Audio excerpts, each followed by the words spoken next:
भगवान का घर है जो आप देखने जा रहे हैं, उसको बोलते हैं श्री नंद भवन 84 खम्मा पुरानी गोकुल। भगवान श्री कृष्ण का लालन पालन यही हुआ है। यहीं से भगवान श्री कृष्ण 3 धाम की स्थापना करी। कहते हैं एक पेड़ गोकुल लगा, डाल गई जगन्नाथ, फूल जो फूले द्वारका, फल लगा बद्रीनाथ। ये भगवान का घर है। यहाँ आप गिनती करोगे 84 खम्भों की गिनती में कम हो जाएंगे, बढ़ जाएंगे, 84 नहीं बैठेंगे। और आप इसकी फेरी करोगे तो पूरा ब्रज 84 को उसका परिक्रमा करने का फल मिलेगा। कृष्ण भगवान की जय। भगवान श्री कृष्ण के समय में 9 लाख गाय रहती थी, जिसमें हजारों गौ वास करती हैं। 3 जगह गौशाला है। पहले जब भगवान के यहाँ नंद बाबा रहते थे, नंद बाबा इसका लालन पालन करते थे। अब जो यात्री आते हैं, गौ को चारा डालते हैं, गौदान करने का फल मिलता है। कहते हैं मथुरा की लड़की, गोकुल की गाय, जिसका कर्म फूटे बाहर गाँव को जाए। मथुरा के 24 लोग होते हैं चतुर्वेद समाज के, वो अपनी लड़की की शादी मथुरा में ही करते हैं। और जो गोकुल की गौ होती है, गोकुल में ही रहती है, यहाँ से बाहर नहीं जाती। अगर गोकुल से गोकुल की गौ बाहर गई और मथुरा से मथुरा की लड़की बाहर गई, कहते इसका तो कर्म फूट गया, ये कर्म फूट गया। हाँ, ये है बोलो गौ माता की जय। भगवान को छुपा के गए, योग माया को लेके गए, तो ऊपर रास्ते आप आए, उसी रास्ते लेके गए। यमुना जी ने एक पैर पर खड़े होकर 60,000 तपस्या किया कि द्वापर में मेरे स्वामी आएंगे अवतार लेकर, मैं उनका चरण श्री के स्वागत करूँगी। जब बसदेव के अंदर यमुना जी भगवान को लेकर के अंदर घुसे, यमुना जी चरण श्री के ऊपर उठने लगी, यहाँ तक पानी आया, बसदेव डरने लगे। बोले हे गोकुलवासियों, मैं तो डूब रहा हूँ, अगर कोई सुन रहा है तो मेरे लाला को कोई ले सलाम किया। भगवान यहाँ से छोड़ करके जब द्वारिका के लिए गए, तब यहाँ से उनके साथ सभी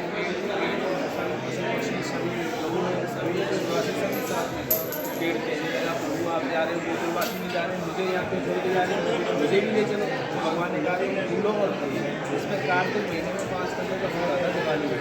दिवाली आप देखोगे, आपको एक पेड़ में 5 कलर के फूल अभी भी आता है। अभी भी आता है। जब आप आओगे कभी दिवाली वाले दिन, तब आपको देखोगे दिवाली वाले महीने में, कार्तिक महीने में। ये जो पेड़ है, इसकी जड़ प्राचीन है, इसकी जड़ में से दोबारा फूट गया। बड़ा वाला पेड़ सूख गया है, छोटा वाला पेड़ दोबारा फूट गया। हाँ, आए दर्शन करने के लिए जैसे शंकर भगवान भी पधारे। इनका नाम यहाँ के बड़ा नंदेश्वर महादेव। बोलो नंदेश्वर महादेव की। माथा लगा लो और इधर से आने छोड़ा सा। काफ़ी नॉइज़ और डिस्टर्बेंस था, तो मैंने म्यूट कर दिया। और यहाँ पे जो गाइड हैं, वो पंडित जी हैं, वो पूरा 84 खम्भे के बारे में फुल डिटेल्स दे रहे थे कि किस प्रकार जो 84 खम्भे है वो इसकी स्थापना की गई थी। और अगर हम काउंट करते हैं 84 खम्भे को, तो वो फुल काउंट नहीं होगा। लाइक एक खम्भा हमेशा आपको कम ही मिलेगा। तो ये सारी डिटेल्स वो बता रहे थे। और यहाँ पे फिर उन्होंने छत भी दिखाया जिसमें काली पड़ी हुई थी। ये एक्चुअली यशोदा मैया जो कुकिंग करती थी ना, वो किचन में, तो वो जो धुआं है, धुएं से काली पड़ गए थे। और ये जितने पिलर्स हैं वो बिल्कुल चिकने मिलेंगे आपको, क्योंकि ठाकुर जी जब माखन खाते थे तो वो हाथ से पोंछ देते थे 84 खम्भे में। तो पहुँचते पहुँचते जितने और क्रीड़ा करते हुए सारे खम्भों में वो पोंछ कर उसको उन्होंने चिकना बनाया गया। तो आज भी बिल्कुल ऑयली सा दिखता है वो। तो यही सब बताते हुए फिर हम बाहर की ओर निकल पड़े।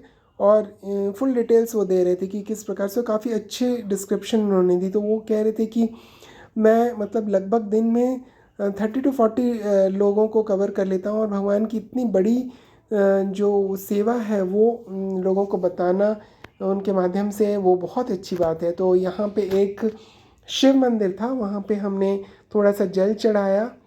और उनका जो प्रांगण था वो बहुत ही ज़्यादा बड़ा और काफ़ी भव्य था। तो हम थोड़ी सी फ़ोटोशूट भी कर रहे थे, थोड़ी वीडियो शूटिंग भी कर रहे थे वहाँ पे।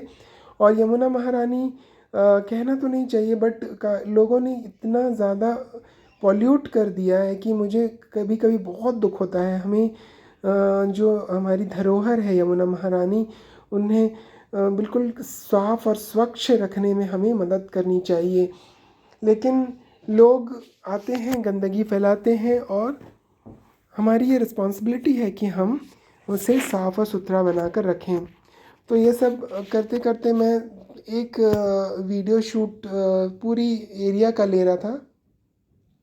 तो ब्रज में कितनी सारी जगह छुपे हुए हैं जो आपको पता भी नहीं है। और अगर आप एक्सप्लोर करें, आप अगर देखें, तो आपको धीरे धीरे सारी चीज़ें स्फुरित होने लगेगी। अगर आप ऐसे ही घूमने चले जाएं विदाउट डिवोटी, तो आपको वो चीज़ नहीं पता लग पाएगा।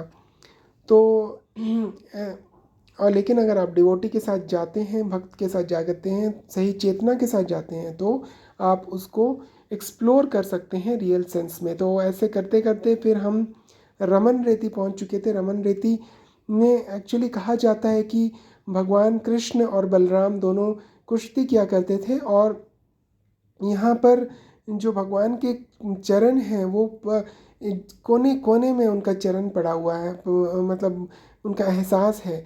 तो हम जब वहाँ पर गए तो बहुत ही अच्छा एहसास हुआ कि भगवान मतलब वहाँ पर पूरे कदम पड़े हुए हैं उनके। तो एक मंदिर था वहाँ पे रमन रेती का, जहाँ पे सारे लोग बहुत ही अच्छे तरीके से कीर्तन कर रहे थे, सब अपने अपने कीर्तन चल रहा है, देखते हैं सब लोग परिक्रमा करते हैं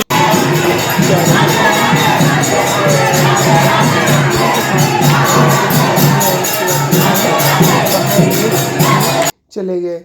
वो रेत सिर्फ अब रेत ही नहीं है, यहाँ पे इंजॉय नहीं करना है, हमारे सेंस एंजॉयमेंट के लिए नहीं है। यहाँ में हमें भगवान के जो प्रत्यक्ष चरण पड़े हुए हैं उसको अपने माथे पर लेना है, अपने जो शरीर में उनका स्पर्श कराना है। ये अनुभूति होनी चाहिए। ये नहीं कि आप बीच में चले गए हैं और वहाँ पे आप प्लेग्राउंड की तरह वहाँ पर खेल रहे हैं। तो इस चेतना से जाएंगे तो आपको मटेरियलिस्टिक डिज़ायर्स है वो बढ़ेंगी रादर देन स्पिरिचुअलिस्टिक व्यूज़। तो यहाँ पर थोड़ी बहुत मस्ती हमने भी की, मैं नहीं कहूँगा। तो यहाँ पर सारे लोग ज़मीन पे लेट रहे थे, लौट रहे थे और भगवान के उस दिव्य अनुभूति को प्राप्त कर रहे थे। तो ये एक बहुत ही अच्छा एहसास है। आप भी अगर आएँ तो ये लेटना और लौटना ज़रूर करें, क्योंकि इससे आपके जो चेतना है, आपका शरीर है, वो शुद्ध हो जाएगा और भगवान के बहुत ही करीब आप पहुंच पाएंगे, एहसास कर पाएंगे। तो इसके बाद हमें एक और स्पॉट कवर करना था, उखल बंधन, और उसके बाद फिर फाइनली हमें जन्मभूमि भी जाना था मथुरा में। तो काफ़ी टाइम हो चुका था और हम कुछ प्लान आउट नहीं कर पा रहे थे कि कैसे करना है। तो ये सब लोट पोट करते करते काफ़ी समय हो गया था। और इसके बाद फिर हम ओखल बंधन की ओर गए। वहाँ पर वो ओखली का मैंने फ़ोटोग्राफ ले लिया था यहाँ से वीडियो, जहाँ जिस ओखल में भगवान माँ यशोदा ने भगवान को बांधा हुआ था, और दामोदर लीला आई थिंक कहते हैं उसको, कार्तिक महीने में। तो ये देखिए ये वाला है। तो यहाँ पर एक और भगवान की देवी की कोई मूर्ति थी, और उस टाइम पर्दे लग चुके थे क्योंकि हम काफ़ी लेट आए थे। तो और उसके बाद जन्मभूमि पे हम पहुँचे और वहाँ पर भी काफ़ी समय लग गया, और काफ़ी भव्य मंदिर था। और अंदर के दर्शन तो वीडियो अलाउड नहीं थे, तो फिर हमें मोबाइल वगैरह जमा करना पड़ता। उसके बाद काफ़ी ज़ोरों से हमें भूख लग गई थी, और उसके बाद फिर हमने कुछ थोड़ा बहुत खाया, छोले भटूरे, सब ने अलग अलग फ्लेवर लिए थे, प्लेट्स में अलग अलग चीज़ें ली थी। तो ये देखिए छोले भटूरे दिखा रहे हैं ये, और बस इतना ही था। और नेक्स्ट डे फिर हमें वापस जाना था, तो हम बांके बिहारी के मंदिर गए, और फिर उसके बाद राधा वल्लभ जी के मंदिर भी गए थे। तो काफ़ी भीड़ थी खचाखच। और उसके बाद हमने प्लान किया था कि हम बरसाने जाएंगे, लेकिन वो नहीं हो पाया क्योंकि काफ़ी टाइम हमने स्पेंड कर दिया था दूसरे दिन यहाँ पे, क्योंकि काफ़ी भीड़ थी और काफ़ी लाइनें भी लगी थी। इसलिए बस हमने अपनी जर्नी को यहीं पे हॉल्ट दिया, और रविंद्र प्रभु चले गए थे क्योंकि उनको ऑलरेडी कहीं किसी ज़रूरी काम से जाना था। तो ये राधा वल्लभ मंदिर के कुछ क्लिप्स मैंने लिए थे, और बस उसके बाद हम स्टेशन पहुंच चुके थे और फिर हमें घर की ओर जाना था। तो अगर आपको हमारे ब्लॉग पसंद आए हैं तो प्लीज़ मेरे के चैनल को सब्सक्राइब करें, लाइक करें, कमेंट्स करना ना भूलें। और कुछ क्लिपिंग्स किया था, और ये स्लो मोशन में थोड़ा सा कैप्चर हमने किया था गौरंगा डांस जो मंदिर में करते हैं। तो वो रमन रेती में काफ़ी स्पेस था, तो वहाँ पर हम जाकर ये कर लिया था मैंने। ये क्लिप मैंने अलग से भी डाला हुआ है इंस्टाग्राम में, और उसमें तो काफ़ी अच्छे व्यूज़ आए थे इसमें।